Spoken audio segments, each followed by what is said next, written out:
लक्ष्मण जी ने दंड क्यों दिया? बहुत ध्यान से सुने।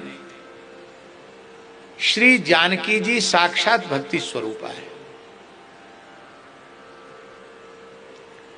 जानकी जी साक्षात भक्ति है। त्वं तु भक्ति ही प्रिया तस्य सततम प्राणतोधिका। और भक्ति के संरक्षक, संपोषक, संवर्धक आचार्य हैं। और आचार्य कौन है? जीव जगत के परमाचार्य श्री शेष भगवान लक्ष्मण जी, वही आचार्य हैं। और राम जी प्रतिपाद्य तत्व ब्रह्म तत्व हैं। भक्ति किसकी? भगवान की। और उसको बढ़ाने वाले कौन? उसको बढ़ाने वाले श्री लखनलाल जी, रक्षा करने वाले लखनलाल जी। तो जिस भक्ति की कृपा से जीव को राम जी की प्राप्ति होती है, उसी भक्ति को राम जी की प्राप्ति में शूर्पणखा ने विरोधी मान लिया और वो भक्ति को ही समाप्त करना चाहती है।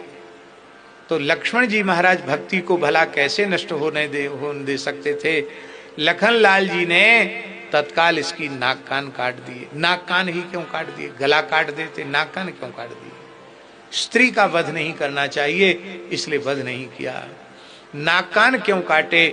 क्योंकि मनुस्मृति में लिखा हुआ है कि जो स्त्री दुश्चरित्रा हो और अपने दुश्चारित्र से अनेक पुरुषों को पथभ्रष्ट करने में लगी हुई हो, राजा का कर्तव्य है उस स्त्री को पकड़कर उसके नाक कान कटवा दे, हैं? क्योंकि अपने रूप के जाल में फंसा करके ही वह पाप बढ़ा रही है, अधर्म बढ़ा रही है। तो दुराचारणी स्त्री को नाक कान काटने के दंड की बात मनु जी ने कही है।